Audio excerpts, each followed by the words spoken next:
السلام ورحمۃ اللہ.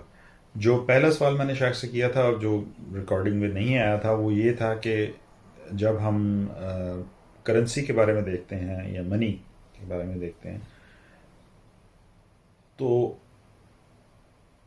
جو بھی چیز منی ہے جب ہم اس پہ کچھ ایکسٹرا چارج کر رہے ہیں تو وہ سود کے زمرے میں آتا ہے.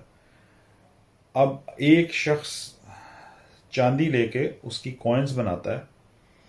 اب وہ کوائنز جب وہ مارکیٹ میں ریلیز کرے گا تو اس پہ وہ کچھ اوپر لے رہا ہے. جو ایکچوئل اس کی کوائن کی ویلیو ہے اس کے اوپر وہ اپنی اجرت، لیبر، ڈیزائن، جو بھی یہ کاسٹس ہیں اوپر وہ ساری اوپر رکھ اس میں ایڈ کر کے اس کو آگے بیچے گا.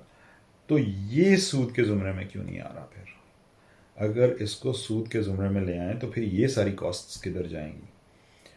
تو شیخ کا کہنا تھا کہ نہیں، وہ چونکہ جو میٹل کی اپنی ویلیو ہے وہ اپنی جگہ پہ قائم ہے، لیکن جب آپ اس کو ڈھال دیتے ہیں کسی چیز میں اس طرح سے کہ اس پہ جو ایکسٹرا کاسٹ آتی ہے اس کو بنانے میں، وہ کاسٹ اس کے اندر آئے گی اور وہ سود نہیں کنسیڈر ہوگی، کیونکہ اس کے بغیر اس کو اس فارم میں لایا نہیں جا سکتا. لہٰذا